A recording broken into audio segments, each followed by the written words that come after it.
TPF की अदालत।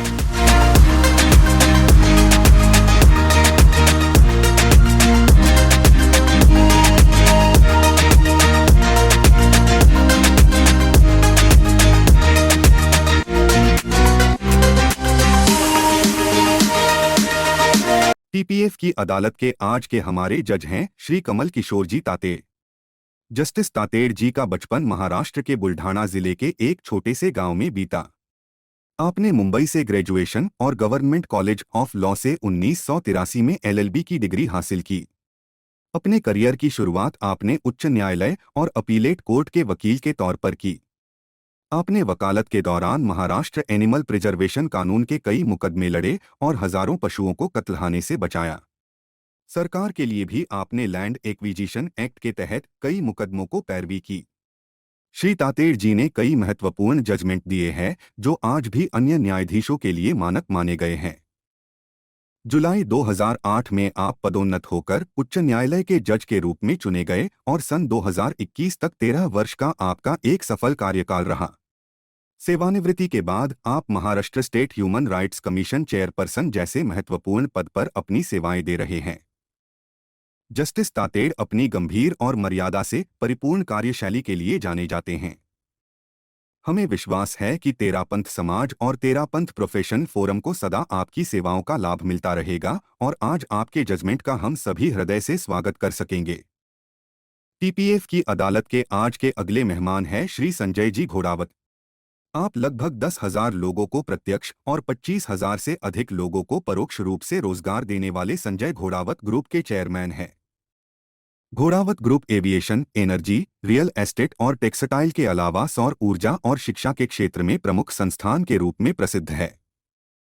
2009 में आपने समाज सेवा हेतु शिक्षा क्षेत्र में प्रवेश किया और घोड़ावत ग्रुप ऑफ इंस्टीट्यूशंस की स्थापना की, जिसके इंजीनियरिंग, मैनेजमेंट, जूनियर कॉलेज जैसे कई संस्थान और आईआईटी, आईएएस जैसी परीक्षाओं के लिए कोचिंग क्लासेस चलाते हैं। घोड़ावत ग्रुप और एजुकेशन इंस्टीट्यूट के प्राप्त सम्मान की सूची काफी लंबी और प्रभावी है। स्वयं संजय जी महाराष्ट्र सरकार, व्यापार, जैन जगत और शिक्षा क्षेत्र के महत्वपूर्ण पुरस्कारों से सम्मानित हो चुके हैं। आप जीतो और अन्य स्वयंसेवी संस्थाओं में भी अपनी सक्रिय सेवाएं दे चुके हैं। इसके अलावा अकालग्रस्त किसानों को सहायता, शहीद सैनिकों के परिवारों की आर्थिक मदद, दृष्टिबाधित बच्चों के लिए स्कूल और उभरते खिलाड़ियों के लिए छात्रवृत्ति जैसे कई समाज सेवा के कार्य आप सुशीला दानचंद घोड़ावत चैरिटेबल ट्रस्ट के द्वारा करते हैं। श्री संजय जी घोड़ावत मैकेनिकल इंजीनियरिंग की डिग्री के अलावा एक प्रशिक्षित पायलट और पैराग्लाइडर भी है। आप अपने पूरे परिवार सहित इसी तरह समाज और संघ में सहयोग बनाए रखें, यही शुभकामना व्यक्त करते हैं। तो आइए शुरुआत करते हैं टीपीएफ की अदालत की कार्यवाही श्री संजय जी घोड़ावत के साथ। टीपीएफ की अदालत में आपका बहुत बहुत स्वागत है और आपके ऊपर हमारा पहला आरोप है कि आप बचपन में बहुत एग्रेसिव थे, इतने एग्रेसिव थे कि एक बार आपकी बात आपके पिताजी ने नहीं मानी तो आपने गाड़ी का कांच तक फोड़ दिया। आचार्य के चरणों में कोटि कोटि वंदन, मुनिश्री के चरणों में कोटि कोटि वंदन। सभी भाइयों को जय जिनेंद्र, भाइयों बहनों को भी, और तेरापंथ प्रोफेशनल फोरम को मैं धन्यवाद देता हूँ। कभी कैटेगरी में खड़ा करने वाला कभी धन्यवाद नहीं देता है, लेकिन मैं आज दे रहा हूँ क्योंकि हमारी लाइफलाइन, बिजनेसमैन की लाइफलाइन प्रोफेशनल लोगों के हाथ में रहती है, इसलिए उनका प्यार हमेशा बना रहे। और आज उन्होंने मुझे यहाँ पे बुलाया और जो मुझे मौका दिया है, क्योंकि जब एलिगेशंस लगते हैं हमारे ऊपर तभी हमें मालूम पड़ता है कि हमें क्या करना चाहिए, क्या चेंजेस लाने चाहिए हमारी लाइफ में। तो इसके लिए सबसे पहले मैं उन्हें धन्यवाद देता हूँ। जैसे इल्ज़ाम लगाया मेरे ऊपर कि बहुत एग्रेसिव था, ये इल्ज़ाम आपका सच है कि बचपन में मैं काफ़ी एम्बिशियस था। जब 5 साल का था तब मेरी एम्बिशन थी कि मेरे पास प्लेन चाहिए, हेलीकॉप्टर चाहिए और ख़ुद को चलाना भी आना चाहिए। तो ये 5 साल का था तब की एम्बिशन थी। और उसके बाद मिस्चीवस भी काफ़ी था और ज़िद्दी भी था कि कोई भी चीज़ अगर चाहिए वो नहीं मिली तो मैं पापा की गाड़ी की कांच भी फोड़ देता था और जो मन में आया वो करता था, रोड पे सो भी जाता था। तो इस तरह से काफ़ी ज़िद्दी था और आउटस्टैंडिंग स्टूडेंट भी था कि आउटस्टैंडिंग यानी क्लासरूम में मिसचिफ करता था, इसलिए क्लास टीचर आधा टाइम मुझे बाहर खड़ा करते थे, इसलिए आउटस्टैंडिंग स्टूडेंट था। और बैक बेंचर भी था, क्योंकि मेरा ये मानना है कि फ्रंट बेंचर्स जो रहते हैं वो प्रॉब्लम कैसे सॉल्व करना है ये उनको आता है, लेकिन जो बैक बेंचर रहते हैं उन्हें प्रॉब्लम फेस कैसे करना है ये मालूम रहता है, इसलिए हमेशा बैक बेंचर था मैं। आपका जो ये एटीट्यूड है कि आप हमेशा आउटस्टैंडिंग थे और आप हमेशा यही थॉट के साथ जीते हो कि आप नॉर्मली किसी को सुनते नहीं हो, आप हमेशा यही बोलते हो कि मुझे सब पता है, मुझे मत सिखाओ क्या करना है। ये 50% ये आपका सही है इल्ज़ाम, क्योंकि जब पहले शुरुआत की थी, जब बचपन से जब इंजीनियर बना मैं और कुछ तो अलग करना है, यह मैंने पापा को कहा कि मुझे कुछ तो अलग करना है, ये बिज़नेस आपका जो ट्रेडिंग बिज़नेस है वो नहीं करना है। तो इसलिए पापा ने मुझे 1990 में 10-12 लाख रुपए दिए थे और 12 लाख में से मैंने 10 लाख रुपए की एक फैक्ट्री डाली थी एल्यूमिनियम की। एल्यूमिनियम जो शीट्स बनाते थे हम स्क्रैप से, और कुछ नॉलेज नहीं था, इंजीनियर बना था, बिज़नेस का कुछ नॉलेज नहीं था। तो एक साल में पूरे 10 लाख चले गए, वो लॉस हो गया उस फैक्ट्री में, क्योंकि बैलेंस शीट भी पढ़ने नहीं आती थी। तो इसकी वजह से लॉस होने के बाद डैडी के पास वापस गया कि और पैसे चाहिए। तो डैडी को सब दोस्तों ने कहा डैडी के, ये तेरे पैसे सब गंवा देगा, इसको बिज़नेस करने का कुछ एक्यूमेंट नहीं है और ना ये बिज़नेस कर सकता है ना कभी आगे जा सकता है। तो उस टाइम मुझे मालूम पड़ा कि पैसे की वैल्यू मुझे मालूम पड़ी कि जेब में लक्ष्मीकांत जी है तो ये आप सबके प्यारे लाल है। तो इसलिए जब पैसे की वैल्यू मालूम पड़ी, एक तूफान था, आंधी थी कि कुछ तो करके दिखाना है, और इसलिए 2 लाख रुपए से शुरुआत की। 2 लाख बचे थे 1992 में। तो घर में ही कुछ घर में माउथ फ्रेशनर वगैरह बनाते थे और खुद टेम्पो लेके, खुद बनाने का, खुद टेम्पो लेके मार्केटिंग करने का, और करीब करीब 3-4 लाख किलोमीटर खुद टेम्पो चलाया है। और पैसे नहीं थे इसलिए टेम्पो में भी सोया बहुत बार। और उसके बाद मेहनत करते करते करते ऐसे मैं और मेरा सेल्समैन 2 ही लोग थे 1992 में। 2 लोगों से शुरुआत किया हुआ ग्रुप धीरे धीरे लोगों को इतना पसंद आने लग गया सब प्रोडक्ट्स। लोगों ने मुझे कहा कि हम तुमको एडवांस देते हैं, तुम आटा राइस, स्टार राइस बनाओ, स्टार आटा बनाओ, स्टार ऑयल बनाओ और स्टार नमकीन्स बनाओ, ऐसे अलग अलग प्रोडक्ट्स बनाओ। तो ऐसे अलग अलग उन्होंने मुझे मदद की और उनसे हम अलग अलग प्रोडक्ट बनाते गए। और 1992 में 2 लोग, मैं और मेरा सेल्समैन, और 2 लाख रुपया, इससे शुरुआत किया हुआ ग्रुप आज मुझे कहने में बहुत खुशी महसूस होती है कि टाटा के बाद आज संजय घोड़ावत ग्रुप दूसरा ग्रुप है पूरे दुनिया में जो नमक भी बनाता है और एयरलाइन भी चलाता है।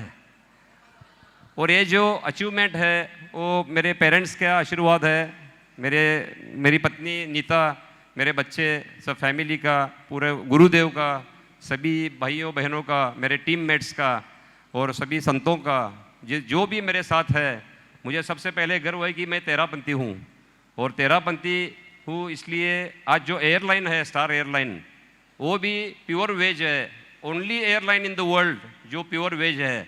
तो इसलिए उसका बहुत बड़ा महत्व है। जैनिज़्म हम पूरी तरह से पालते हैं उसमें। और जो कॉलेज है जहाँ पे 18,000 बच्चे पढ़ते हैं वो भी प्योर वेज है। तो इस तरह से जो भी जैनिज़्म हम इम्प्लीमेंट कर सकते हैं हमारे लाइफ में वो करने की कोशिश करते हैं और बच्चों को भी सिखाते हैं। तो उस टाइम मैं ऐसे मुझे लगता था कि जो मैं करता हूँ वो सब बराबर है, लेकिन धीरे धीरे जैसे बिजनेस बढ़ता गया वैसे वैसे मुझे समझ में आया कि हाफ नॉलेज से कुछ भी नहीं करना चाहिए। Half knowledge is always dangerous.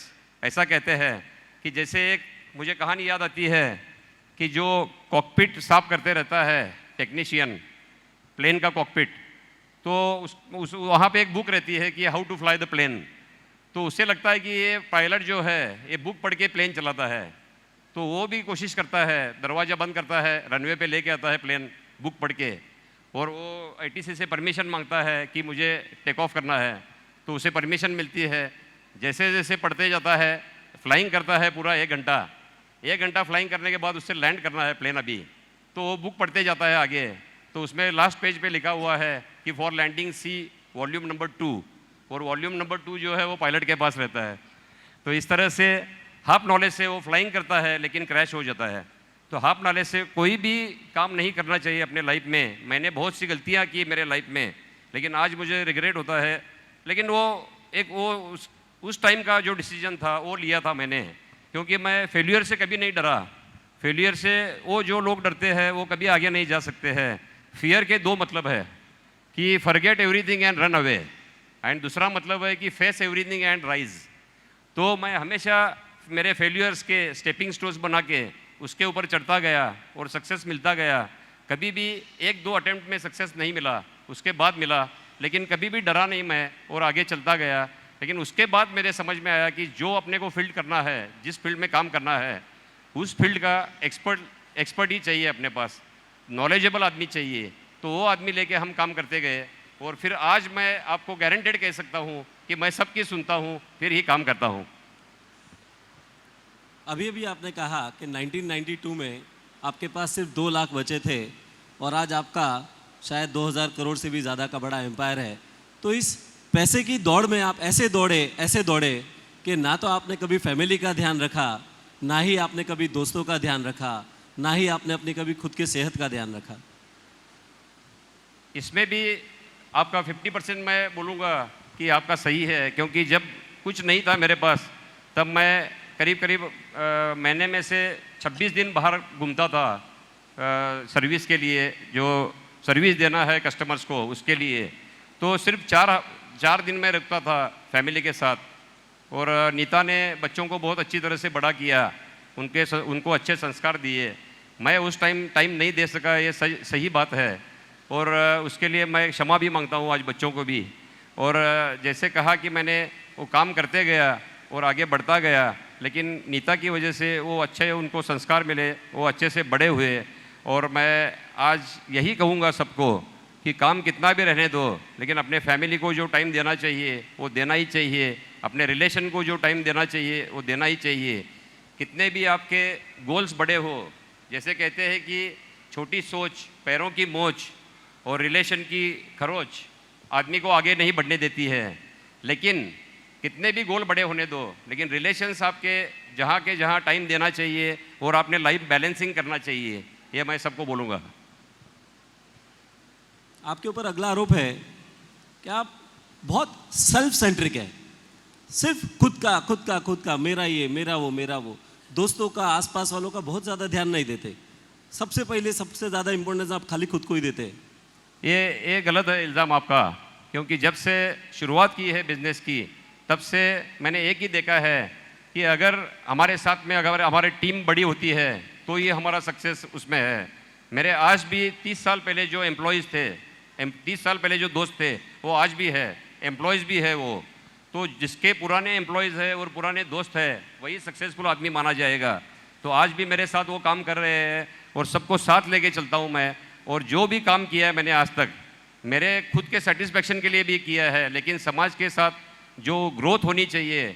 आज 10,000 लोगों को मैं करीब 25 साल से 20 या 25 साल हुए होंगे, 10,000 लोगों के घर चलाता हूँ बराबर।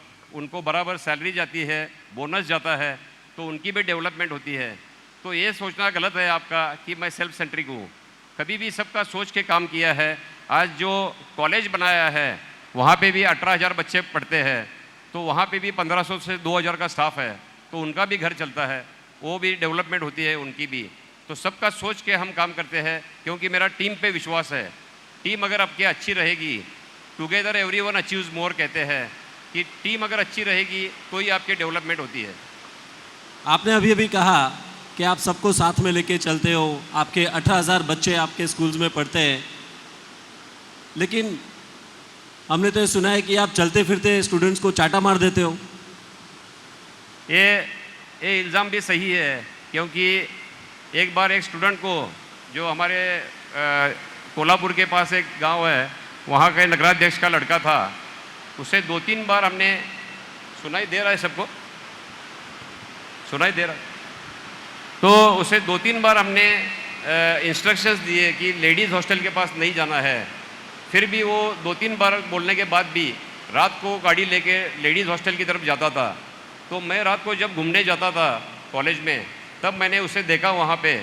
तीसरी बार देखा मैंने उसे, तीसरी बार फिर मारा उसे मैंने, थप्पड़ मारी एक मैंने, क्योंकि मेरा इंटेंशन सही था कि लेडीज़ हॉस्टल की तरफ नहीं जाना है, नहीं जाना है तो नहीं जाना है। तो उसने बोला कि मैं नगरा देश का लड़का हूँ, मेरे पिताजी बहुत बड़े लोग हैं, तो उनको मैं लेके आऊँगा कल। मैं बोला कोई भी रहने दो, हमारा जो रूल है वो रूल है। तो दूसरे दिन पिताजी को लेके आया और पिताजी ने मुझे कहा, थैंक यू संजय भाई, आपने बहुत अच्छा काम किया, जो आज तक मैं नहीं कर पाया वो आपने किया है। तो कहने का तात्पर्य यह है कि हम बच्चों को वहाँ पे अच्छे संस्कार देते हैं, इसलिए आज मेट्रो से भी, कोल्हापुर जैसे छोटे सिटी में मेट्रो से बच्चे आते हैं, बॉम्बे से, पूना से, बेंगलोर से। क्यों आते हैं? क्योंकि उनको हम अच्छे संस्कार दे रहे हैं वहाँ पे। हम उन्हें बताते हैं कि भगवान से पहले माँ बाप, बिजनेस से पहले व्यवहार, शिक्षा से पहले संस्कार, लेने के लिए ज्ञान, देने के लिए दान सर्वश्रेष्ठ है। तो ये जो चीज़ बोलते हैं हम उन्हें, तो इसलिए आज वो बच्चे अच्छी तरह से वो अपना नाम कमा रहे हैं, पेरेंट्स को रिस्पेक्ट दे रहे हैं, पेरेंट्स के पाँव पड़ते हैं। बहुत से पेरेंट्स कहते हैं कि उनको मार्क कम पड़ेंगे तो चलेगा, लेकिन हमारे पाँव पड़ने लग गए आपके पास आने के बाद, ये सबसे बड़ी हमारी उपलब्धि है, अचीवमेंट है, ऐसा वो बोलते हैं। इसलिए हम सभी बच्चों को बोलते हैं कि डरो मत कभी भी, आपको जिसमें इंटरेस्ट है वो हम करेंगे। 360 डिग्री डेवलपमेंट हम करेंगे बच्चों की, जिससे हमें गोल्ड मेडल भी मिलेगा, ओलंपिक में भी गोल्ड मेडल मिलेगा बच्चों को। सिर्फ पढ़ाई, सिर्फ किताबी कीड़ा नहीं होना चाहिए, बाकी भी सब out of the box thinking होना चाहिए। उससे हमारे देश की डेवलपमेंट होगी, तो ये देश आगे जाएगा और वो एबल सिटीजन्स बनेंगे कल के। संजय जी, अभी अभी आपने कहा कि आप पहले एडामेंट थे, वक्त के साथ बदल गए, अब आप काफ़ी फ्लेक्सिबल हो गए। उसके तुरंत बाद आपने ये कहा कि नहीं, बच्चों को हम सीख देते हैं कि आपको जो करना है वो करो। लेकिन सच्चाई तो ये है कि आपने अपने ही बेटे को फोर्स किया एक लॉस मेकिंग यूनिट चलाने के लिए।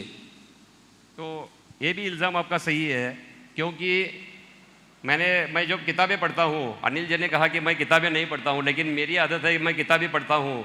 जो भी बड़े लोग बने हैं उनकी सबकी किताबें पढ़ता हूँ। तो राहुल बजाज जी का एक किताब मैंने पढ़ी थी, उसमें उन्होंने लिखा था कि मैंने राजीव को सबसे पहले पढ़ के आने के बाद, यूएस से पढ़ के आने के बाद, सबसे जो लॉस मेकिंग यूनिट था उसमें जो जहाँ पे लेबर खाना खाते थे वहाँ पे उनको भेजा और उधर ही खाना खाने का उसने, जो कैंटीन था, नॉर्मल जो एम्प्लॉयज़ का कैंटीन था, उधर ही खाना खाने का, उनके साथ ही रहने का, वही ड्रेस पहनने का उनका। तो ये बात बहुत अच्छी है, क्योंकि जब हम रूट से जाते हैं, दो टाइप के लोग होते हैं, ग्रास रूटर और पैराशूटर। ग्रास रूटर जो रहते हैं कभी भी फेल नहीं होते हैं, पैराशूटर्स कभी भी फेल हो सकते हैं, नीचे आ सकते हैं। इसलिए ग्रास रूटर जो रहते हैं ग्राउंड से लगे हुए रहते हैं, ग्राउंड पे रहते हैं, हमेशा डाउन टू अर्थ रहते हैं, तो वो उनको आदत लगती है। इसलिए मैंने उसको भेजा वहाँ पे। और वो भेजने के बाद पहले मुझे वो बहुत गुस्सा किया मेरे ऊपर कि ये मुझे कहाँ पे आपने डाल दिया।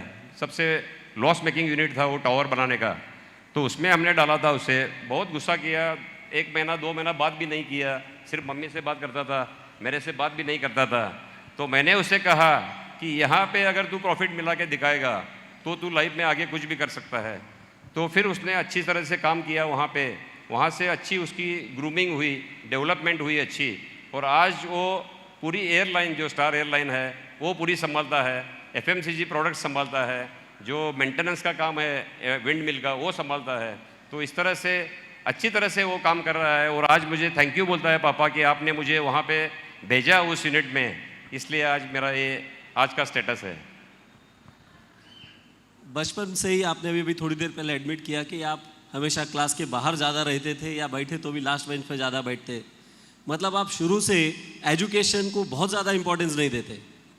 नहीं, एजुकेशन को इम्पोर्टेंस दिया था, लेकिन जो मेरे मन में था वो मैं करता था, क्योंकि हमेशा फर्स्ट या सेकंड आता था।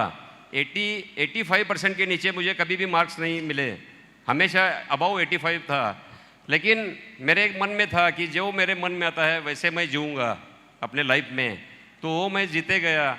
और पीछे बैठ के भी अच्छी तरह से पढ़ाई की, पढ़ाई में कभी भी ये नहीं किया था, कॉम्प्रोमाइज़ नहीं किया था। और डिसिप्लिन था, एक दादाजी से हमारे चलते आया था, डिसिप्लिन था कोई भी चीज़ में, कि मस्ती भी करो तो भी अपना अपना काम टाइम टू टाइम करो। कि जो फिटनेस का है, फिटनेस भी आज भी हम उतना ही वक्त देते हैं, करीब करीब 1.5 घंटा मैं फिटनेस पे टाइम देता हूँ खुद के लिए। तो फिट रहते हैं तो हम कुछ भी कर सकते हैं। करीब करीब 17 घंटे काम कर सकता हूँ मैं आज भी एट द एज ऑफ 59। तो age is number game only, कि आप किसी भी एज में कुछ भी कर सकते हैं।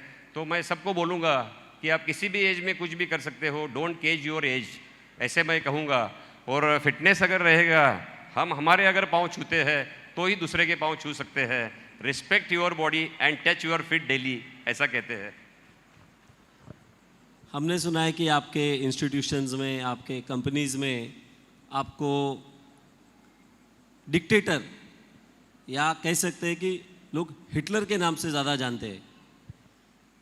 ये पहले सही था कि मैं जैसे कहा मैंने कि पहले मैं जो मेरे मन में आता था वही सही समझता था और दूसरों की नहीं सुनता था। लेकिन जैसे जैसे टीम बढ़ती गई वैसे मैं सबका सुनता गया, क्योंकि मुझे एक वो स्टोरी याद आती है 9 से 0 नंबर वाली, कि एक क्लास में 10 बच्चे रहते हैं, 9, 8 ऐसे नंबर देते हैं उन्हें, और उन्हें क्लास टीचर कहते हैं कि 9 ने 8 को मारना है, 8 ने 7 को मारना है, ऐसे वो रहता है। तो ऐसे देख देख के वो 0 जो है, 1 का जब नंबर आता है तो 0 चुप जाता है, और 0 चुप के वो डर जाता है कि मुझे अब मार पड़ेगी। लेकिन 1 उसके पास जाता है और उसे कहता है कि तू मेरे साथ चल, अपन दोनों मिलके 10 हो जाएंगे और सबको भारी पड़ेंगे। तो इस तरह से आज मैं सबको साथ में लेके चलता हूँ, और सबको जो 0 है उसे भी साथ लेता हूँ, तो उससे अपनी वैल्यू बढ़ती है। 0 की इटसेल्फ कुछ वैल्यू नहीं है, लेकिन जब हमारे साथ चलते हैं तो हमारी वैल्यू बढ़ती है और हमारी टीम की भी वैल्यू बढ़ती है और अच्छी तरह से काम हो सकता है। आपका जो नेचर है, आपका जो एटीट्यूड है, आप अपने पास जो है उससे कभी सेटिस्फाइड नहीं होते। आपको हमेशा आई वांट मोर, दिल मांगे मोर, ये थॉट के साथ आप जीते हैं। यू आर नेवर सेटिस्फाइड, हमेशा शिकायत करते हैं मेरे पास ये नहीं है, वो नहीं है। नहीं, शिकायत तो कभी नहीं की है, ये गलत है इल्ज़ाम। क्योंकि जो भी था, कुछ नहीं था, तब भी मैं लूना पे भी घूमता था, कभी शिकायत नहीं की भगवान से। और आज हेलीकॉप्टर भी चलाता हूँ, हेलीकॉप्टर खुद का भी है, प्लेन भी चलाता हूँ, लेकिन आज भी शिकायत नहीं है कभी भी। क्योंकि जो विश लिस्ट थी वो पूरी भगवान ने पूरी की है, और आज जो भी है अच्छा है सब, और जो कुछ करना था लाइफ में वो सब किया हुआ है। और कभी भी कोई भी किसके बारे में भी रिग्रेट नहीं है, और जो भी हो रहा है अच्छा ही हो रहा है, और आगे भी अच्छा ही होता रहेगा। क्योंकि जब अपना मन साफ रहता है, विचार अच्छे रहते हैं, हमारे जब विचार अच्छे आते हैं, जनरली एक नॉर्मल ह्यूमन बीइंग के रोज़ दिन में 7 से 8 हज़ार थॉट्स आते हैं, और उसमें से 80% थॉट नेगेटिव रहते हैं। लेकिन जो मेरे पास कंपनी अच्छी है तो उसकी वजह से मैं उन्हें कन्वर्ट करता हूँ पॉजिटिव थॉट्स में। और अगर आपके थॉट्स अच्छे हैं तो आपकी एक्शन अच्छी होती है, अगर आपकी एक्शन अच्छी होती है तो आपका एटीट्यूड अच्छा होता है, एटीट्यूड अच्छा होता है तो हैबिट अच्छी बनती है, और हैबिट अच्छी बनती है तो आपकी डेस्टिनी अच्छी बनती है, ये मैं मानता हूँ। तो इसलिए कंपनी बहुत इम्पोर्टेंट है, और थॉट्स अच्छे पॉजिटिव होना बहुत इम्पोर्टेंट है। क्योंकि पानी एक ही रहता है, लेकिन करेले के पेड़ को जाता है तो कड़वा होता है, लेकिन गन्ने के पेड़ को जाता है तो मीठा होता है। पानी सेम है। इसलिए हमें सोचना है कि कंपनी हमें क्या चाहिए, किस तरह से कंपनी चाहिए। कंपनी और वानी और पानी, 3 चीज़ें बहुत सोच के यूज़ करना चाहिए, क्योंकि पानी भी बहुत शॉर्टेज होने वाला है आगे। और वानी जो है हमारी, जो हम बोलते हैं, जनरली कहते हैं कि formula of 10,000, 10 feet, 10 inch and 10 words. इसका मतलब है कि 10,000 कोई भी हम काम करते हैं किसी भी फील्ड में, तो उसे पहले 10,000 घंटे मिनिमम काम करना चाहिए उसमें मास्टर बनने के लिए। तो वो 10,000 घंटे है। उसके बाद 10 फीट, 10 फीट से आप कैसे दिखते हो, आपकी पर्सनालिटी कैसे दिखती है, काला है या गोरा है, ये भगवान की देन है, वो दैट इज़ डिफरेंट थिंग। लेकिन आप कैसे दिखते हो, कपड़े अच्छे हैं, आपके शूज़ अच्छे हैं, हेयर स्टाइल अच्छी है, तो आप अच्छे दिखते हो। तो एक आदमी को एक होता है, गारंटी होता है, कॉन्फिडेंस होता है कि ये अच्छा आदमी दिखता है। उसके बाद 10 इंच है। 10 इंच से आपका आई कांटेक्ट मालूम पड़ता है, आपकी बॉडी लैंग्वेज मालूम पड़ती है, आपका ऑरा मालूम पड़ता है। और उसके बाद है 10 वर्ड्स। 10 वर्ड्स से पहले जो आप 10 वर्ड्स बोलते हो, किसी को भी मिलते हो, 10 वर्ड्स में आपका एटीट्यूड मालूम पड़ता है कि आप डाउन टू अर्थ हो या घमंड है आपके पास, क्या है, किस लेवल के आप इंसान हो। तो इसलिए 10,000, 10 फीट, 10 इंच और 10 वर्ड्स, ये बहुत इंपॉर्टेंट है अपने लाइफ में, और वो सबने सोचना चाहिए उसके बारे में। एक और शिकायत आपके बारे में ये है कि आप ऐसे तेरापंथी हो लेकिन आप हमेशा कम्युनिटी से अपने आप को दूर रखते हैं। एक कॉमन तेरापंथी को आप कभी अवेलेबल नहीं होते, ज़्यादा पब्लिक गैदरिंग में नहीं आते, you always keep distance from the community. अगर मैं डिस्टेंस रखता था तो आज ये फंक्शन में कैसे आता था? सादी बात है कि कैसे है, अलग अलग इंडस्ट्री चलाता हूँ मैं, 15 से 16 इंडस्ट्री चलाता हूँ। तो बहुत से लोग तंग भी करते हैं कि मुझे नौकरी चाहिए, ये चाहिए, तो डायरेक्ट फ़ोन करते हैं मुझे। तो वो अननोन जो नंबर रहते हैं वो मैं नहीं लेता हूँ, जो इसलिए कम्युनिकेशन गैप कभी कभी हो सकता है। लेकिन जो प्रॉपर चैनल से आते हैं, ख्याली लाल जी ने मुझे फ़ोन किया कि आपको आने का है 26 तारीख को, मैंने 1 सेकंड में उन्हें उसी फ़ोन पे बोला कि मैं आऊँगा। कि जो ऐसे प्रॉपर चैनल से कोई भी आता है तो मैं उसके लिए हमेशा 24/7 365 डेज़ अवेलेबल हूँ, कभी भी मना नहीं करता हूँ कोई भी सामाजिक काम के लिए। ख्याली लाल जी ने बोला कि वहाँ पे ऑडिटोरियम करना है, लाडनू में ऑडिटोरियम बनाया हमने, कांदीवली में ऑडिटोरियम बनाना है। 1 सेकंड में उन्हें बोला कि समाज के काम के लिए कभी भी पीछे नहीं हटेंगे। और आज मुझे जो खुशी है, सबसे मैं जो खुशी महसूस करता हूँ मेरे लाइफ में, वो प्लेन की वजह से, हेलीकॉप्टर की वजह से या पैसे की वजह से नहीं करता हूँ। वो जो करता हूँ, मैंने खुद ने 81 टाइम्स मेरा ब्लड दिया हुआ है, डोनेट किया हुआ है अपने ब्लड बैंक में, आचार्य तुलसी ब्लड बैंक नाम है। तो उसमें 81 टाइम्स मैंने खुद का ब्लड दिया हुआ है। उसकी वजह से मैं खुश रहता हूँ, मेरी फैमिली मेरे साथ है, मेरी पत्नी मेरे साथ है, इसके लिए मैं खुश रहता हूँ। सोने के बाद मुझे 5 मिनट में नींद आती है, इसके लिए मैं खुश रहता हूँ। तो ये जो मैं बैलेंस शीट बनाता हूँ सोते समय कि आज मुझे कितने लोगों ने हेल्प की है और मैंने कितने लोगों को हेल्प की है, अगर मैंने जो हेल्प की है वो साइड अगर ज़्यादा है तो मुझे खुशी से नींद आती है, और वो मेरी लाइफ की सच्ची बैलेंस शीट है, ऐसे मैं मानता हूँ। लेकिन एक बात तो पक्की है कि आप अपनों की, अपने एडवाइज़र्स की एडवाइस नहीं मानते। आपके सभी करीबी लोगों ने कहा कि एयरलाइंस मत स्टार्ट करो, सबको पता है कि एयरलाइंस कंपनी में आज तक किसी ने कमाया नहीं, फिर भी आपने जिद करके एक लॉस मेकिंग स्ट्रीम के अंदर एंट्री किया और अपना एयरलाइंस कंपनी चालू किया। ये पैसे से शुरुआत किया हुआ बिजनेस है कि जो 5 साल का था तब मुझे ऐसा लगता था कि प्लेन चाहिए, उड़ान आना चाहिए, और एक मजबूरी भी थी कि हमारे कोल्हापुर से कनेक्टिविटी नहीं थी एयरलाइन कोई इसी, तो डेवलपमेंट कम हो रही थी एरिया की। तो उसके लिए हमने सोचा कि 1-2 प्लेन लेंगे, पहले हेलीकॉप्टर सर्विस शुरू की, वो अच्छे से सेट हुआ। फिर सोचा हमने कि कनेक्टिविटी अच्छी होनी चाहिए, 2 टियर 3 टियर सिटी को मेट्रो से जोड़ना चाहिए।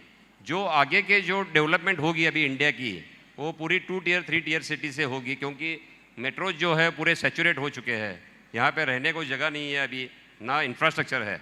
तो इसलिए जो डेवलपमेंट होगी आगे वो उधर से होगी, और उसको कनेक्ट करना है 2 टियर 3 टियर सिटी को मेट्रो से। तो इसके लिए हमने शुरुआत की, 2 प्लेन से शुरुआत की, और इमोशनल कुछ उसमें इन्वॉल्वमेंट नहीं थी। सैनिक को कहा था कि अगर ये नहीं चलती है तो 2 हम चार्टर पे दे देंगे और एयरलाइन बंद कर देंगे। लेकिन आज भगवान की कृपा से, गुरुदेव के आशीर्वाद से, माँ बाप के आशीर्वाद से, सबके आशीर्वाद से ये एयरलाइन आज नंबर 1 है इंडिया की रीजनल एयरलाइन जो है, जो 2 टियर 3 टियर को कनेक्ट करती है, ये नंबर 1 हो गई है। और वो उसमें कैंसलेशन भी बहुत से कम है और अच्छी तरह से चला रहा है वो, और आगे अच्छी तरह से हम बढ़ाएंगे उसे। आप पे हमारा अगला आरोप ये है कि आप ड्यूअल स्टैंडर्ड्स फॉलो करते हो। एक तरफ आप दावा करते हो कि मैं सोसाइटी को देने के हिसाब से एजुकेशनल इंस्टीट्यूशन खोल रहा हूँ, अभी अभी आपने कहा कि मैं बहुत देता हूँ। दूसरी तरफ आप ही के एजुकेशन इंस्टीट्यूशन का जो फीस स्ट्रक्चर है वो इतना हाई है कि कोई बंदा फॉरेन में जाके किसी यूनिवर्सिटी में पढ़ लेगा। ये गलत इल्ज़ाम है, क्योंकि आप अगर इंफ्रास्ट्रक्चर देखेंगे हमारा 170 एकड़ में बनाया है, करीब करीब 25 लाख स्क्वायर फुट का वहाँ पे कंस्ट्रक्शन है, और ये फैसिलिटी इंडिया में बहुत कम यूनिवर्सिटी में है। और ये जो हम वहाँ पे दे रहे हैं बच्चों को, उस हिसाब से फ़ी कुछ भी नहीं है, ऐसे मैं मानता हूँ। और जैन जो बच्चे आते हैं उन्हें हम स्कॉलरशिप्स भी देते हैं वहाँ पे। तो इसके लिए ये इल्ज़ाम आपका टोटली गलत है। हम सबसे ज़्यादा अच्छा स्टैंडर्ड का एजुकेशन देने की कोशिश कर रहे हैं, out of the box thinking करने की उनको कोशिश कर रहे हैं, और जो स्पोर्ट्स में आगे जाना चाहते हैं उन्हें वहाँ पे प्रेफरेंस दे रहे हैं वहाँ पे। तो इस तरह से आप अगर सबको मैं इनवाइट करूँगा वहाँ पे, एक यूनिवर्सिटी आप एक बार आके देखिए कि it is one of the best universities in the world, ऐसे मैं कहूँगा कि इस तरह से जो उसका इंफ्रास्ट्रक्चर बनाया हुआ है, और आगे भी हम अच्छी तरह से उसे और डेवलप करेंगे और ज़्यादा से ज़्यादा जो नए नए कोर्सेस है, जैसे एग्जीक्यूटिव एमबीएस है, आईएसबी में चलते हैं या हार्वर्ड में चलते हैं या ऑक्सफोर्ड में चलते हैं, वो लेवल के हम वहाँ पे एमबीएस ला रहे हैं। तो आगे भी अच्छी तरह से डेवलप करेंगे और दुबई में भी एक उसकी ब्रांच बनाने की कोशिश कर रहे हैं। तो इस तरह से एजुकेशन में हम काफ़ी उसको इम्पोर्टेंस दे रहे हैं और आगे भी देते रहेगी, क्योंकि education is the base of the development of any nation. तो उसके बगैर डेवलपमेंट हो ही नहीं सकती है। सब कुछ चोरी हो सकता है लेकिन नॉलेज कभी चोरी नहीं हो सकता है। जितना भी हमारे बच्चे पढ़ेंगे उनके थॉट्स अच्छे आएंगे, थॉट्स अच्छे आएंगे तो क्रिएटिविटी बढ़ेगी, उसमें से क्रिएटिविटी बढ़ेगी तो नॉलेज बढ़ेगा, नॉलेज बढ़ेगा तो विजडम भी एक्सपांड होगा। इस तरह से उसका ये जो लिंक है वो अच्छी तरह से होगा। और ये जो लर्निंग है, कभी भी सब ने यही सोचना चाहिए कि everybody should be learner till his और हर लास्ट ब्रेथ, क्योंकि कोई भी जिसको पूरा जो कहता है कि मुझे पूरा नॉलेज है, उसे कुछ भी नहीं आता है। तो हमेशा लाइफ में सीखते रहना चाहिए और जो नहीं सीखना है वो छोड़ देना चाहिए और नई नई बातें सीखते रहना चाहिए। हमने सुना है आप सीखने के चक्कर में हमेशा अपने टैब में बहुत सारी किताबें लेके घूमते हो।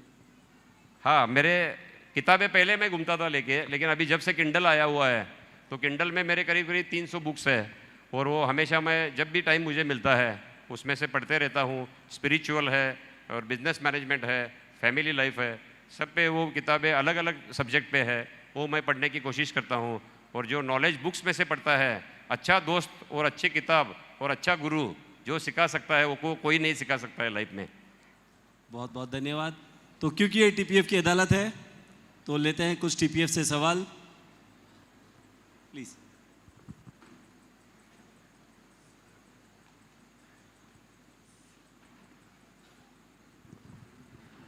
मुनीश श्री के श्री चरणों में वंदना। संजय जी, आप तेरापंथ समाज से आते हैं, तेरापंथ प्रोफेशनल फोरम के आप पैटर्न मेंबर भी हैं, आपके सुपुत्र भी तेरापंथ प्रोफेशनल फोरम के पैटर्न मेंबर हैं। टीपीएफ एक प्रोग्राम या एक प्रोजेक्ट पे काम करता है, एजुकेशन प्रोजेक्ट पे काम करता है तेरापंथ के उन बच्चों को जिनकी की फाइनेंशियल कंडीशन ख़राब होती है या जिनके परिवार की फाइनेंशियल कंडीशंस ख़राब होती है, उन बच्चों को पढ़ाता है। और पिछले लगभग 7-8 सालों में तेरापंथ प्रोफेशनल फोरम में जब 200 बच्चों को पढ़ाते थे और आज हम 1500 से ज़्यादा बच्चों को पढ़ा रहे हैं और उन बच्चों को पढ़ाने का लगभग 3 करोड़ रुपए का खर्चा सालाना आ रहा है। तो as a TPF national president हम आपसे भी सहयोग की अपेक्षा रखते हैं। तो क्या हम आपसे 1500-2000 बच्चों को जो हम पढ़ा रहे हैं उसमें से कुछ ऐसा नंबर एक्सपेक्ट करें क्या जो आप बच्चों को पढ़ा पाएँ आने वाले सालों में निरंतर? जरूर करेंगे। हमारी तरफ से जो भी करने को आएगा, हम आप है, खाली लाल जी है, सब बैठ के जो सोच के जो भी अच्छा रहेगा वो करने की हम कोशिश करेंगे।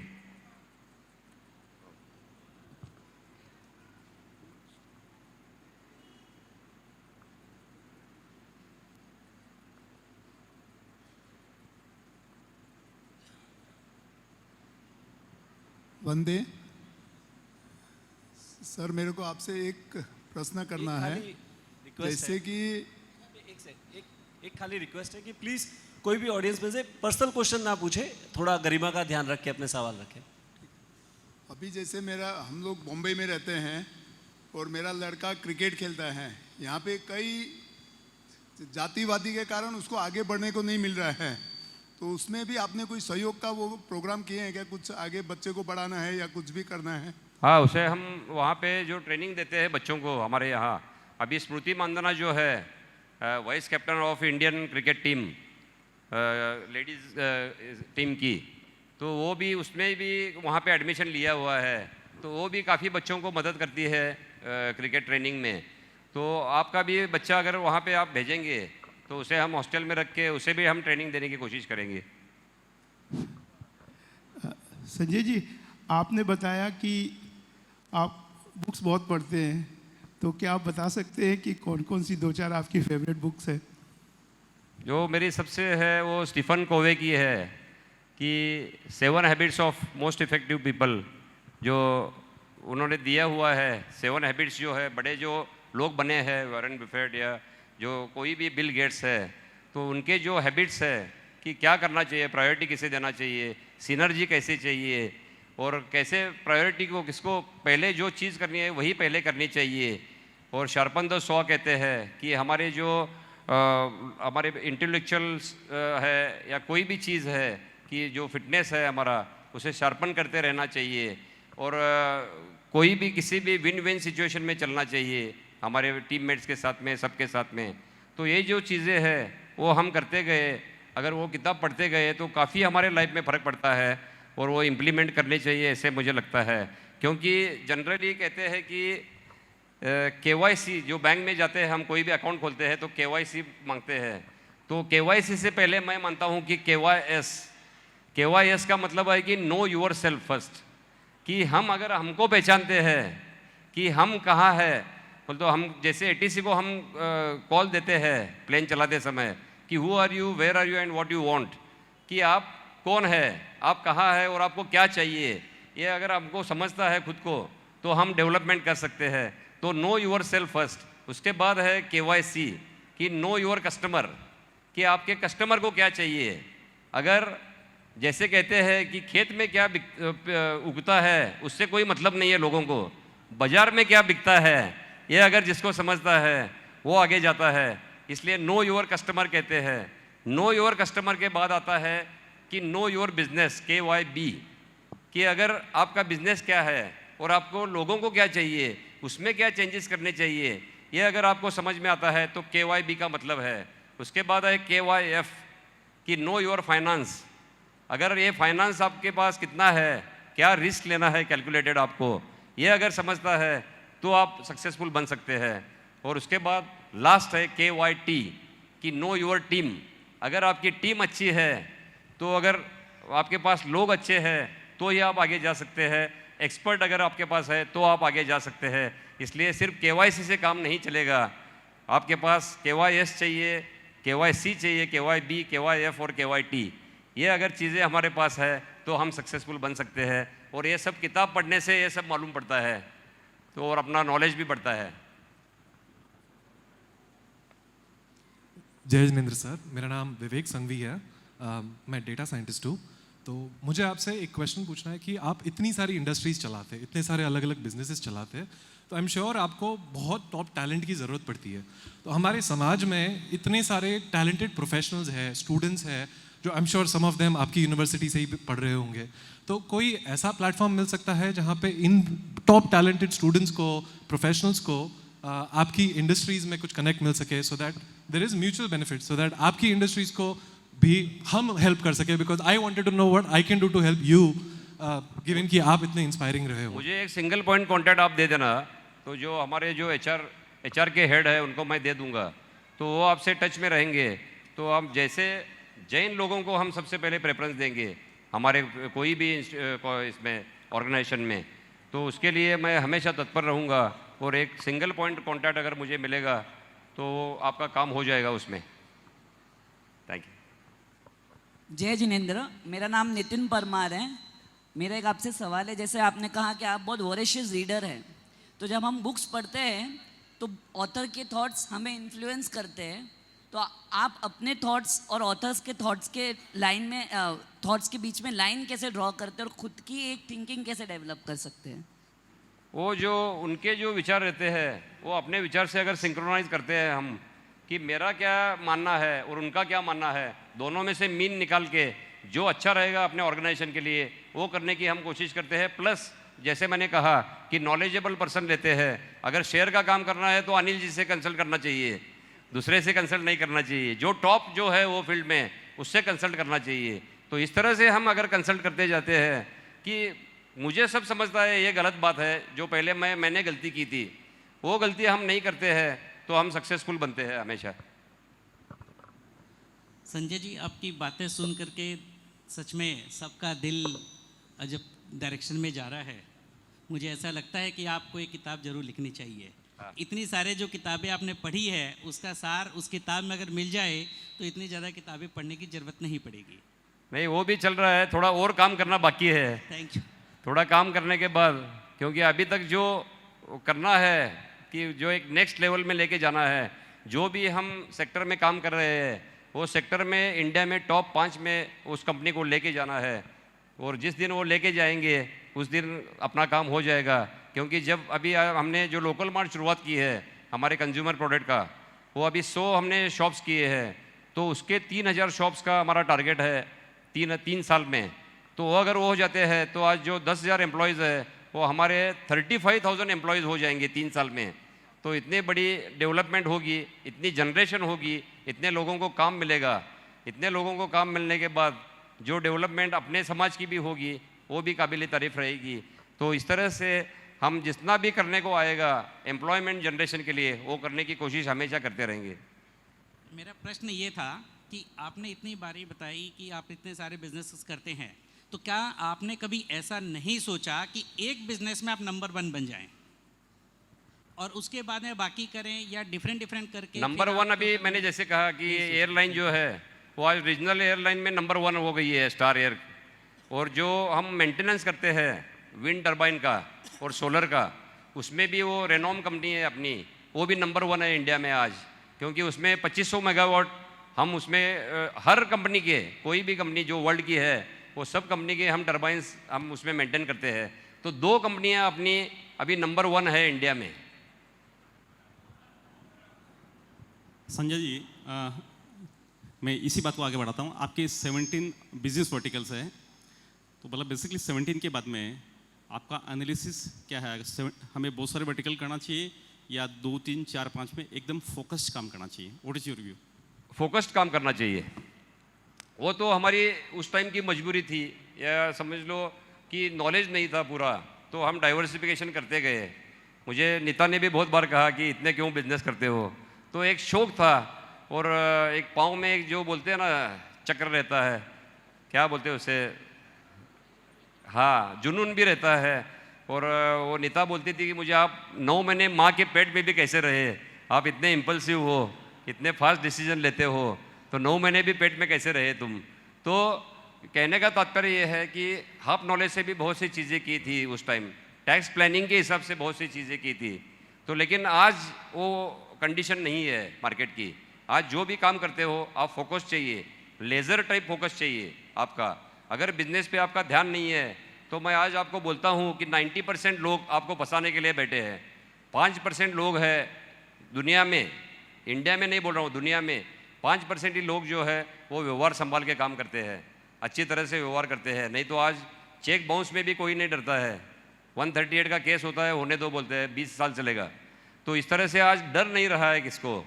जमाना फंसावट का है, बनावट का है, दिखावट का है। लेकिन उसमें अगर हमें बिना रुकावट चलना है तो वो अच्छे व्यवहार से हम चल सकते हैं। तो हमारा व्यवहार अगर अच्छा है तो ही हम आगे जा सकते हैं। तो मगर मन क्लियर है, मन अगर क्लियर है तो कटौती में गंगा है। तो इसलिए हमेशा हम क्लियर इंटेंशन से आगे जा सकते हैं। जय जिनेंद्र सर, मेरी एक क्वेश्चन थी। Life is small and aim and goals are high and we make mistakes because being human being we make mistakes. तो हमें कैसे ये मिस्टेक्स कम करने हैं और लाइफ के जो एम है उसको थोड़ा जल्दी अटेंड, जल्दी means I am not saying we have to run, but repeat ना करें मिस्टेक्स को बाय ऑब्जर्विंग अदर्स मिस्टेक। तो इसमें आप हम न्यू एंटरप्रेन्योर्स जो भी होना है उनको आप कैसे गाइड करेंगे? इसमें मिस्टेक्स जो है, जो इंसान है वो मिस्टेक करेगा ही, क्योंकि जो मिस्टेक करता है वही डेवलपमेंट करता है। सुन रहे हैं आप? जो मिस्टेक करता है वही डेवलपमेंट करता है। लेकिन आप वो रिपीट नहीं करना चाहिए मिस्टेक को। जो भी है वो मिस्टेक से सीखना चाहिए और आगे बढ़ना चाहिए। जैसे एक स्टोरी आपने सुनी होगी खरगोश और कछुए की, कि जिसमें खरगोश सो जाता है, ओवर कॉन्फिडेंट रहता है वो, और सो जाता है और रेस हार जाता है। तो इसमें से हमें क्या सीखने को मिलता है कि डोंट बी ओवर कॉन्फिडेंट और slow and steady wins the race. तो इसका भी नेक्स्ट पार्ट जो है आ रहा है। तो उसमें क्या होता है, खरगोश वापस बोलता है कछुए को कि फिर से रेस करते हैं। उस टाइम वो नहीं सोता है, अलर्ट रहता है और रेस जीतता है। तो उसका क्या मोरल है कि डोंट रिपीट योर मिस्टेक। और थर्ड इसका जो पार्ट आ रहा है उसमें कछुआ फिर से बोलता है कि आज फिर से रेस करते हैं, लेकिन रूट मैं चूज़ करूँगा। तो वो ज़मीन और नदी का रूट चूज़ करता है। ज़मीन तक खरगोश आगे रहता है, लेकिन जब नदी आती है तो कछुआ आगे चला जाता है। तो इसका मतलब क्या है कि choose your career according to your strength and weaknesses. तो ये हमारा शॉर्ट एनालिसिस कहते हैं उसे, strength, weakness, opportunities and threat. तो ये एनालिसिस हमें करना चाहिए। इसका चौथा जो पार्ट है वो आएगा, वो है कि दोनों दोस्त हो जाते हैं और कहते हैं कि दोनों फ्रेंडली रेस खेलते हैं। ज़मीन तक मैं तुझे पीठ पे लेता हूँ, खरगोश बोलता है, और कछुआ बोलता है मैं नदी पे तुझे पीठ पे लेता हूँ। दोनों मिल के रेस जीतते हैं और दोनों फ्रेंड हो जाते हैं, दोनों टीम हो जाती है उनकी। तो इस तरह से हम टीम बन के आगे जाते हैं तो हमारी मिस्टेक्स कम होती जाती है, क्योंकि अलग अलग team is the group of people with many hands but one brain. तो उससे हमारी गलतियाँ कम होती जाती है, और वो गलतियाँ कम होती है तो हम आगे जाते हैं, हमारी करेक्ट होती है मिस्टेक। मिस्टेक तो होने वाली ही है, लेकिन रिपीट मत करो। मैंने अपने केबिन में बोर्ड लगाया है कि मेक न्यू मिस्टेक्स। सम्मानित मंच, टीपीएफ फोरम, संजय जी नमस्ते। मेरे बच्चे अभी भी वहीं पे आपके स्कूल विंग में पढ़ रहे हैं। मतलब जैसे कि हम लोगों की जैनों की जनसंख्या कम है, बिजनेसमैन तो अपन सारे हैं ही, एक से एक बढ़कर सभी हैं यहाँ पे, और आगे भी बढ़ते रहेंगे। मैं चाहता हूँ कि अपने बच्चे शासन में ही रहें। क्यों? अपन माइनॉरिटी से बिलोंग करते हैं, बहुत कम अपनी जनसंख्या है और कहीं पे भी अपनी ठीक ठाक से नहीं चलती है। जैसे अपनी जैनों की एक संस्था जो यूपीएससी की तैयारी करवाती है, जो पिछले साल का उनका रिजल्ट 47% अबव है। वो उन्होंने लगभग 1500 बच्चों का वो इंटरव्यू वगैरह लेके 300 बच्चों को सेलेक्ट करते हैं। उसमें से 150 बच्चे लगभग शासन में गए हैं।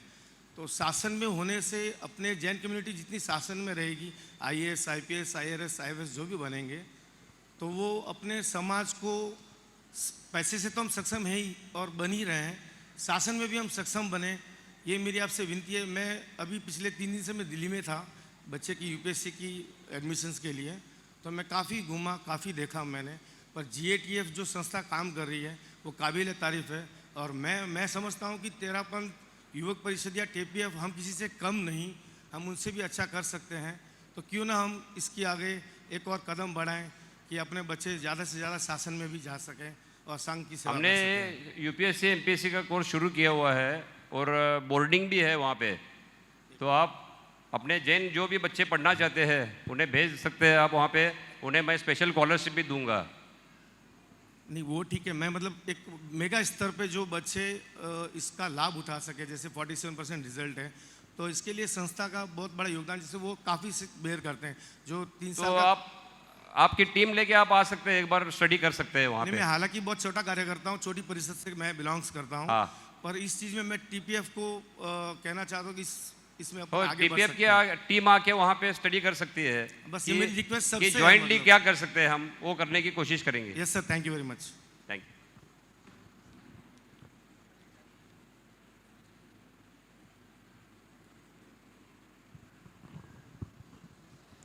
जय जिनेंद्र सर।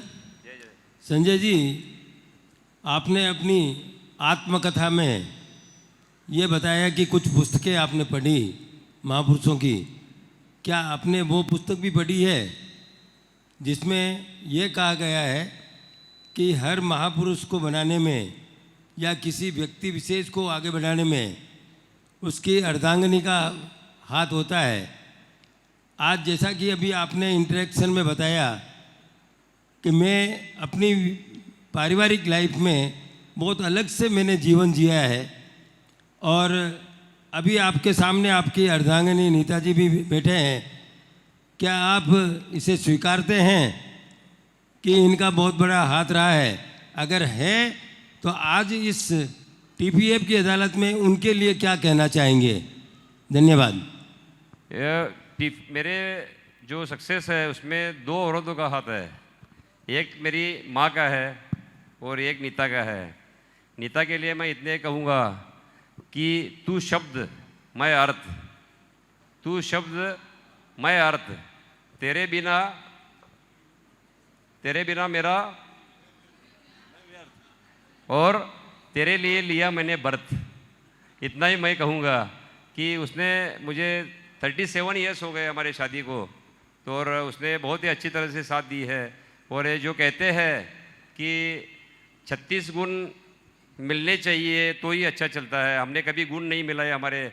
पहली बार देखा उसे और पसंद किया, 36 बार अनिल जी ने देखा, लेकिन मैंने पहली बार देख के ही यस कहा। और मैं भगवान से बहुत शुक्रिया अदा करता हूँ भगवान का कि अच्छी उसने मुझे पत्नी दी, और उसकी वजह से मैं आज, मेरे बच्चे भी जो है संस्कारी है। ये बात अलग है कि 36 गुण हमारे भी मिलते हैं, लेकिन उसमें से 35 गुण उसके पास है और एक गुण मेरे पास है, वो है चुप रहना। तो हम चुप रहते हैं घर में। हम ऑफिस में बॉस है, लेकिन घर में कभी बॉस नहीं बन सकते हैं। घर में वही बॉस रहेगी, हम कितने भी पढ़े लिखे हो, लेकिन अगर बीवी ने कहा हमें कि तुम्हें कुछ नहीं समझता है, तो तुम्हें कुछ नहीं समझता है। तो इसलिए हमेशा उसको सुनो, बोर्ड लगा दो घर में कि wife is the boss of family, and rule number 2, and she is always right, and rule number 2, if she is wrong, see rule number 1। तो ये हमेशा याद रखना। और अगर आप ये करके जाते हो, लाइफ बैलेंस करते हो, जो आपका बिजनेस लाइफ है, फैमिली लाइफ है, और सोशल लाइफ है, और पर्सनल लाइफ है, ये चारों जो व्हील्स है एक कार के, ये चारों अगर बैलेंसिंग हम करते हैं, हम टायर तो हमारा कभी भी ख़राब नहीं होता है। इस तरह से ये लाइफ के 4 व्हील्स है, उन्हें हम बैलेंसिंग करके चलते हैं, हमेशा हंसते रहते हैं। नहीं तो आजकल कोई भी देखो प्रेशर में रहता है हमेशा, केजी का बच्चा भी रहेगा वो प्रेशर में रहेगा। तो ये गलत है कि आप प्रेशर कुकर की तरफ देख के, प्रेशर कुकर जैसे रहना चाहिए कि नीचे से आग है, ऊपर से प्रेशर है, फिर भी वो सीटी बजाता है। तो हमारे लाइफ में कितना भी प्रेशर होने दो, अगर हम खुद खुश है, हमारा इंटेंशन अच्छा है, मन अच्छा है, साफ सुथरा है, किसी को फंसाने की भावना नहीं है, तो हमें कभी प्रेशर लेने की ज़रूर नहीं है। हर प्रेशर में से हम बाहर निकल सकते हैं। तो कभी भी ज़िंदगी में प्रेशर नहीं लेना चाहिए, हमेशा हंसते रहना चाहिए, क्योंकि हंसने के बहुत से फ़ायदे हैं। हंसने से जो डोज तैयार होता है हमारे दिमाग में, वो जो है 4 हार्मोन्स है कि डोपामाइन है, ऑक्सीटोसिन है, सेरोटोनिन है, एंडोर्फिन है। ये जो 4 उसका जो हार्मोन्स तैयार होते हैं हंसने के बाद, उससे हमें कोई दवाई लेने की ज़रूरत नहीं है, आपको कोई रोग हो नहीं सकता है। इसलिए हमेशा हंसते रहना चाहिए, दूसरे को हंसाना चाहिए, because smile is your logo. One last question from जागृत मुनि। आराध्य के चरणों वंदन।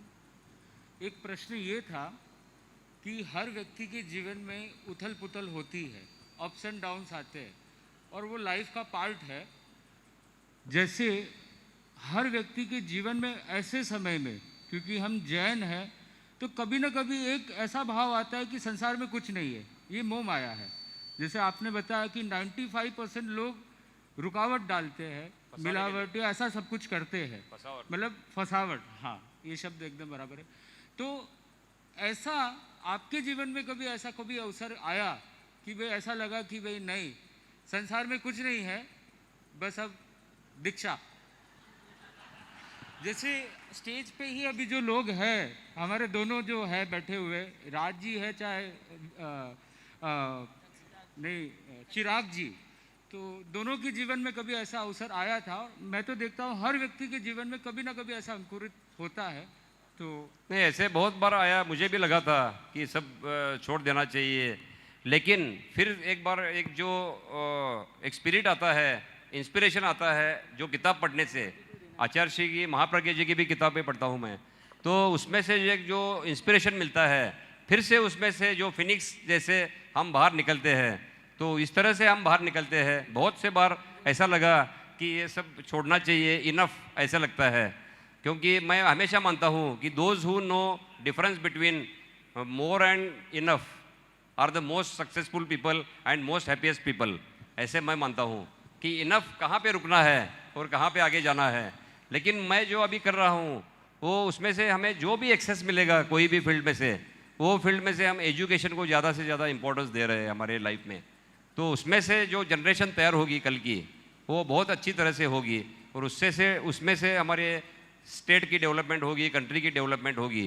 तो काम तो लास्ट ब्रेथ तक करूँगा, क्योंकि रिटायरमेंट जो है ये सबसे खतरनाक वायरस है। जो कोविड है वो बायोलॉजिकल वायरस है, उसे करेक्ट किया जा सकता है, और जो कंप्यूटर का वायरस है लॉजिकल वायरस है, उसे भी क्योर किया जा सकता है। लेकिन जो बोलता है कि मैं बूढ़ा हो चुका हूँ, थक गया हूँ, रिटायर होना है मुझे, वो सबसे खतरनाक वायरस है, उसे कोई दवा नहीं है वर्ल्ड में। तो इसलिए हमेशा रिटायरमेंट कभी नहीं होनी चाहिए अपने लाइफ में, लास्ट ब्रेथ तक। जैसे हमारे दादाजी काम करते थे, हमारे पिताजी काम करते थे, लास्ट ब्रेथ तक काम करना चाहिए, अपना कर्म करते रहना चाहिए। पैसा कम मिलेगा ज़्यादा मिलेगा दैट इज़ डिफरेंट थिंग, तो उससे कुछ फ़र्क नहीं पड़ता है, लेकिन अपने को काम तो चाहिए। काम में हम रहेंगे तो हमारे बच्चे भी बराबर ट्रैक पे रहेंगे, और जो संस्कार जो हमने दिए हैं, उनको दादाजी ने दिए, पिताजी ने दिए, वो आगे चलते रहेंगे। जनरली कहते हैं कि 3 पीढ़ी के बाद डाउनफॉल शुरू होता है, लेकिन हमारा 3 पीढ़ी के बाद ग्राफ ऊपर जा रहा है।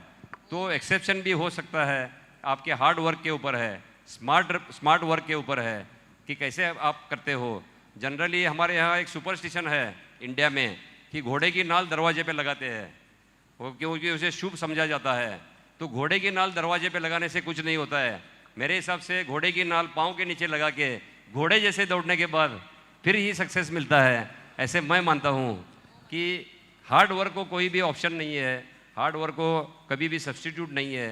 हार्ड वर्क हमेशा करते रहना चाहिए और उसके साथ स्मार्ट वर्क करना चाहिए। जय जिनेंद्र अंकल, लास्ट क्वेश्चन मेरा। Every minute of what ever you have said is super inspirational. पापा से बहुत सुना था आपके बारे में, आज पहली बार आपको सुनने का मौका मिला। मैं भी खुद 5 प्रोफेशनल साइड हसल्स करती हूँ, तो आप परफेक्ट रोल मॉडल है मेरे लिए। पर जितना मैंने सुना, आपने अपना ब्राइट साइड बताया, आपके अचीवमेंट्स बताए, सब बताया। अगर आपको ऐसा एक टाइम मशीन दिया जाए कि आप वापस टाइम में जाके कुछ सुधार सकते हैं या कुछ ठीक कर सकते हैं, तो what would be that moment and why? उसमें मैं जो जहाँ पे फेल हुआ हूँ वो मैं सब करेक्ट करने की कोशिश करूँगा, और जो एजुकेशन मैंने लेट शुरुआत की वो मैं करेक्ट करने की कोशिश करूँगा कि सबसे पहले मुझे एजुकेशन में जाना चाहिए था। क्योंकि आज इतनी अच्छे यूनिवर्सिटी की इतनी रिक्वायरमेंट है, अच्छे स्कूल की इतनी रिक्वायरमेंट है कि हम सोच भी नहीं सकते हैं कि जो आज स्टैंडर्ड जो गवर्नमेंट स्कूल का या गवर्नमेंट कॉलेजेस का है वहाँ हम अंदर भी नहीं जा सकते हैं। तो इस तरह से जो स्टैंडर्ड ख़राब हुआ है वो अगर सुधारना है तो हमें एजुकेशन को ज़्यादा से ज़्यादा इंपॉर्टेंस देना चाहिए, और वो मैं सबसे पहले अगर टाइम मशीन मिला तो वो सुधार के मैं एजुकेशन पहले करने की कोशिश करूँगा। बहुत बहुत धन्यवाद। तो इल्ज़ामों का सिलसिला यहाँ आप ख़त्म करते हैं, और अब मैं अनुरोध करूँगा जज साहब से कि अपना फैसला सुनाएं। आज टीपीएफ आज तेरापंथ प्रोफेशनल फोरम अदालत के अंदर संजय जी गुड़ाव जी को बुलाया गया और इनके ऊपर 12 इल्ज़ाम लगाए गए, जबकि अनिल जी के ऊपर सिर्फ 9 इल्ज़ाम थे। ये समझा जाता है कि कितना सीरियसनेस है अभी हम केस में। सबसे पहला तो इल्ज़ाम लगाया गया कि इन्होंने बचपन में अपने पिताजी के कार की ही कांच तोड़ दी, और इन्होंने एडमिट किया कि हाँ मैंने किया हूँ, मैं एक जिद्दी था, जो मुझे करना वो मैं करना चाहता था, वो करता था वो। और यही उन्होंने करके बताया कि उस जिद के कारण वो इंजीनियर बने। उन्होंने ये भी कहा कि मैं आउटस्टैंडिंग स्टूडेंट था, और उन्होंने ये भी एडमिट किया कि आउटस्टैंडिंग ने आउट ऑफ डोर, और वो होते भी उन्होंने अचीव करके बताया कि वो इंजीनियर बने और आज इतने बड़े बिजनेसमैन बने। इसलिए जो पहला इल्ज़ाम लगाया, इल्ज़ाम सही है, पर वो सही मायने से देखे जाओ और पॉजिटिव थिंग से देखे जाओ तो उनको उनके जीवन में उन्होंने बदलाव लाया और उसके लिए उन्होंने अचीव किया, इसलिए वो खारिज किया जाता है। और दूसरा उन्होंने इल्ज़ाम लगाया है, सेकंड वन, कि मुझे एटीट्यूड कि मुझे सब पता है। ये उन्होंने एडमिट किया कि ये उनकी एक गलती थी, उस गलती के कारण उन्होंने लॉस भी खाया, पर उस गलती को सुधारते हुए उन्होंने आगे सबको साथ में लेके चलने की जो किमिया बनाई, उसी के कारण आज उन्होंने बताया कि आज वो नमक से लगा के तो एयरप्लेन तक चलाते हैं। आज 18,000 स्टूडेंट को वो एजुकेशन देते हैं। ये अचीवमेंट कहाँ से आया कि आज मुझे सब पता था ये उनकी गलतफहमी थी, वो उन्होंने सुधार ली और यही देखा कि सबको साथ में लेके चले, पर अगर उसमें अपनी एडवाइस अपन रखे तो सब कुछ हासिल कर सकते हैं। इसलिए इन्होंने इनका इल्ज़ाम एडमिट करने के बावजूद वो खारिज किया जाता है कि वो अच्छे के लिए उन्होंने किया था। नेक्स्ट आता है उनका कि वो पैसों के लिए दौड़ते रहते हैं। भाई ये तो बात सही है, आज अपन इतना नॉलेज लेते हैं, किस कारण लेते हैं नॉलेज? आखिरी में सबसे बड़ा रुपया, और रुपया कमा के समाज को अगर खर्च करे तो कोई बड़ी बात और कोई ख़राब चीज़ नहीं है। आज अगर आप बहुत पढ़ाई करते हो, अचीवमेंट करते हो और आप पैसा नहीं कमाते हो, तो फिर अपने सामने गुरुदेव बैठे वहाँ चल जाओ तो कम से कम समाज को अपन सुधार सकते हैं। दोनों में से एक ही चीज़ कर सकते हैं, एक तो पैसा कमा के समाज को अपन आर्थिक रूप से सुदृढ़ करके उनकी हेल्प कर सकते हैं, या मारा साहब बन के उनको ज्ञानी बना के उनको जीवन में सुधार सकते हैं। इसलिए उनके जो इल्ज़ाम लगाया वो भी खारिज किया जाता है। अब उनके अब तक चौथा था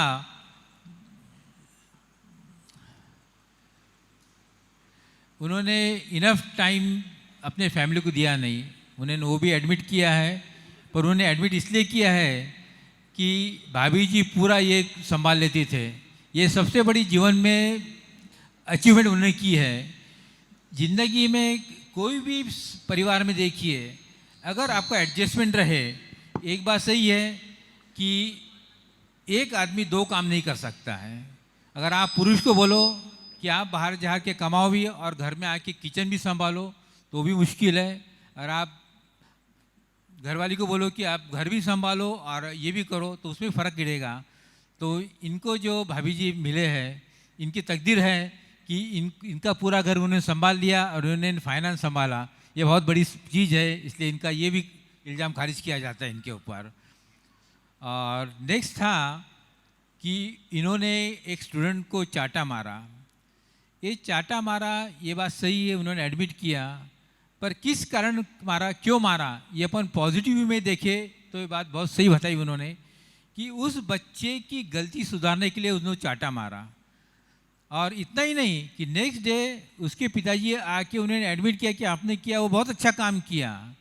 ये बात सही है कि हमारे ज़माने में जब हमारे माता पिता अगर स्कूल में बुलाया जाता तो वो बोलते, टीचर बोलती कि कल हमने एक छड़ी मारी है, एक ही, एक से ज़्यादा मारना था।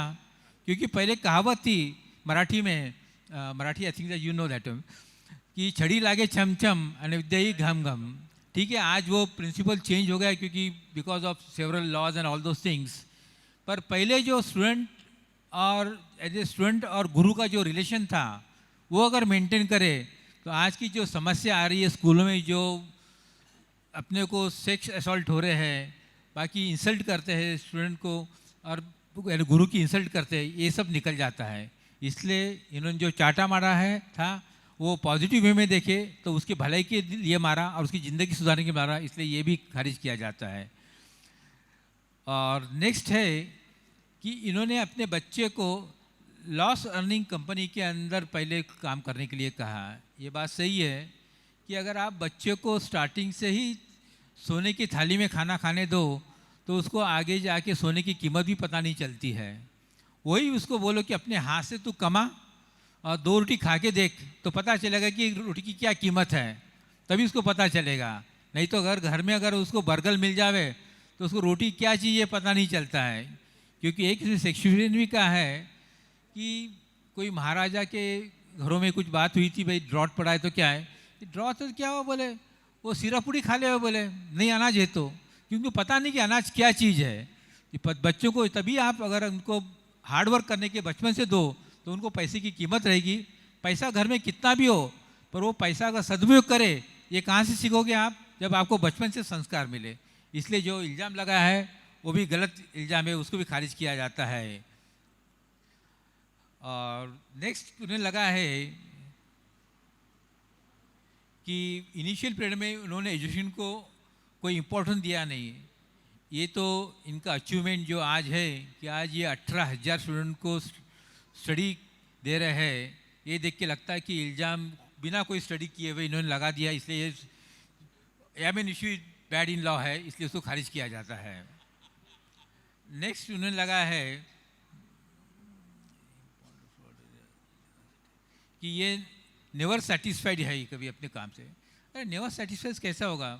जब आदमी इंजीनियर बना है तो एक इनोवेशन करता है तो वो इस इनोवेशन करके दूसरा इनोवेशन करने के लिए तैयार हो जाता है। वो सेटिस्फैक्शन होगा तो आगे क्या करेगा?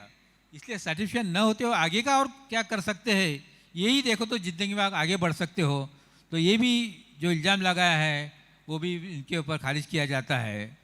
और नेक्स्ट इन लगाया है कि ये समाज में ज़्यादा मिक्स होते नहीं हैं, पर जिस हिसाब से ये काम कर रहे हैं, आज इनके यहाँ 10,000 लोग काम करते हैं, 18,000 लोग स्टूडेंट स्टडी करते हैं, ये मिक्स होते नहीं है। किस बेसिस के उन्होंने इल्ज़ाम लगाया ये पता नहीं चलता, इसलिए ये इनिशियली एकदम खारिज किया जाता है कि जो आदमी अगर इतने लोगों को साथ में लेके चलता है तो वो तो हर एक को मिलता ही रहता है, उसके बिना हो ही नहीं सकता है। ये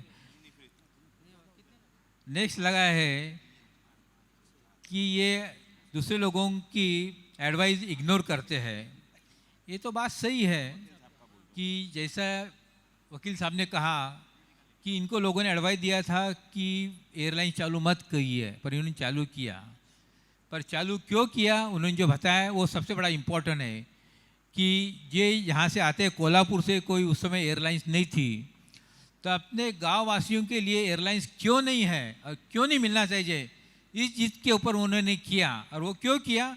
तब फाइनेंशियली ये स्ट्रांग थे और उनको पता था कि अपन करे कर लॉस हुए तो भी अपन गांव के लिए कुछ कर रहे हैं, इससे बड़ा सर्टिफिकेट कुछ नहीं है। और उस सर्टिफिकेट के अंदर आज ये सक्सेसफुल एयरलाइंस हो गई, ये भी बड़ी बात है। इसलिए ये भी इल्ज़ाम लगाया वो भी खारिज किया जाता है।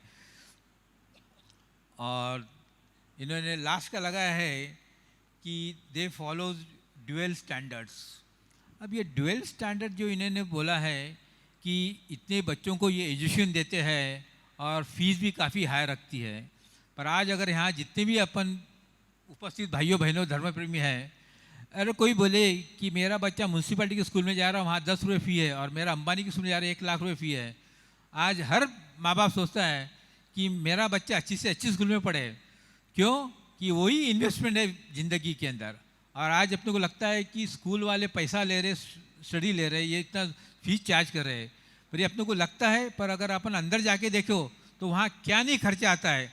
आज आप एक अच्छा टीचर लेने जाओ तो कोई टीचर आपको पहले जैसा 10-20 हज़ार में मिलता नहीं है, लाखों रुपये जाता है। 1.5 लाख रुपये बोलते हैं। तो देखिए एक समय था कि कोई 1,000-2 हज़ार में आपको टीचर मिल जाता था, पर बच्चे भी उस समय उसी मुताबिक थे। आज 1.5 लाख रुपए अगर स्कूल स्पेंड कर रही है, सिर्फ 1.5 लाख रुपए इस टीचर के ऊपर नहीं होता तो उतना उनको स्टैंडर्ड भी मेंटेन करना पड़ता है। आज अपन देखते हैं कि अगर एक जीन्स का कपड़ा एक फुटपाथ पे बिक रहा है और एक शोरूम में बिक रहा है, लोग शोरूम में 100 रुपये दे के खर्च करते पर फुटपाथ पे 50 रुपये या 10 रुपये में खर्च नहीं करता है। क्यों? He feel that I purchase from the showroom, क्योंकि उससे पीछे एक उसका स्टेटस बन जाता है। आज समाज के अंदर आपको जीना है। आज अगर अपन बोले कि ये तेरापंथ प्रोफेशनल फोरम है, अगर यहाँ आप सब पायजामा कुर्ता पहन के आ जाते तो लोग क्या कहते हैं, ये किसका फोरम है यहाँ पे? You have to maintain your standard to that effect, और when we are able to maintain we have to charge some fees also. इसलिए जो इल्ज़ाम लगा है वो भी गलत है। क्यों? कि फीस लोगे जब भी आप उनको गुड फैसिलिटी दे सकते। और सबसे बड़ी बात संजय जी ने क्या बोला बोलते समय कि अगर कोई जैन स्टूडेंट आ जाता है और वो कहता है कि it's not possible for him to bear so much fees, they are giving him concession, they are giving scholarship. ये सबसे बड़ी बात है, ये होना है और ये हो कर रहे हैं। इसी को कहते हैं कि सबको साथ लेके चलना और समाज को आगे बढ़ाना। ये सब इल्ज़ाम खारिज होता है। ये पता नहीं चला कि वकील साहब ने इल्ज़ाम कहाँ से निकाले और कैसे निकाले, इसलिए वकील साहब को पनिशमेंट दी जाती है और देना चाहिए। आपके हिसाब से क्या पनिशमेंट देना चाहिए? किसको पूछा जाए कि इनको क्या पनिशमेंट देना चाहिए? कुछ नहीं, नेक्स्ट टाइम जरा बराबर देख के देने दो क्वेश्चन। ये बात सही है कि वकील साहब को नेक्स्ट टाइम में जब वो तेरापंथ प्रोफेशनल फोरम का अगर कॉन्फ्रेंस करते हैं तो इससे बढ़िया उन्होंने चार्जेस फ्रेम करना चाहिए कि जिससे एक तो भी चार्ज फ्रेम हुए। जैसे कि पहले वाले अक्यूज केस में एक फ्रेम चार्ज हो गया टिप्स के बारे में, पर यहाँ एक भी फ्रेम नहीं हुआ है। इतना कह के मैं बंद करता हूँ। मैं आप सबका आभारी हूँ कि आप मुझे बुलाए यहाँ पे, और गुरुदेव का मैं तिक्कू तिक पाठ से वंदन करता हूँ। ये हमारा साहब मुझे माफ़ करना है कि आज आपके सामने मुझे ऊपर बैठना पड़ा, पर क्या करूँ, मैं मजबूरी थी इसलिए मैं बैठ चुका हूँ, इसलिए आपका मैं माफ़ी मांगता हूँ। बहुत बहुत धन्यवाद। और एक बात मैं बोलना भूल गया, जो हम बच्चों को हमेशा बोलते हैं कि कितने भी 3G आने दो, 4G आने दो, 5G आने दो, लेकिन आज भी माताजी, पिताजी और गुरुजी को कोई सब्स्टिट्यूट नहीं है। ये हमेशा हम बोलते हैं उन्हें। और अगर आपको विजेता बनना है अपने लाइफ में, तो सिर्फ स्किल पावर से नहीं बन सकते हैं, स्किल पावर के साथ विल पावर भी चाहिए। अगर सिर्फ आपके पास स्किल है तो आप सिर्फ पैसा मिला सकते हैं, उससे आपकी विल बन सकती है, लेकिन आपके पास विल पावर है तो उसकी गुडविल बनती है। तो इसलिए हमेशा अगर विजेता बनना है तो उसके लिए माँ की ममता, पिता की क्षमता, विचारों की स्पष्टता और निर्णय की दृढ़ता और प्रयत्नों की अखंडता और मन की शुद्धता, भोजन की सात्विकता, धर्म के प्रति आस्था और प्रयत्नों की अखंडता और सबके प्रति नम्रता बनाती है आपको विजेता। तो ये हमेशा मैं सबको बोलता हूँ, बच्चों को भी, और आगे भी सब बच्चे, हमारे जो जैन बच्चे हैं वो ज़्यादा से ज़्यादा अपने स्कूल में, संजय घोड़ावत इंटरनेशनल स्कूल में आके एजुकेशन ले, ऐसे मैं सबको अपील करता हूँ। और तेरापन फोरम के लिए भी फिर से एक बार मैं शुक्रिया अदा करता हूँ। और वो जो स्टूडेंट्स हैं उनके लिए जो भी करने को आएगा वो करने की हम कोशिश करेंगे, यह मैं आपको आश्वासन देता हूँ। धन्यवाद। जय हिंद, जय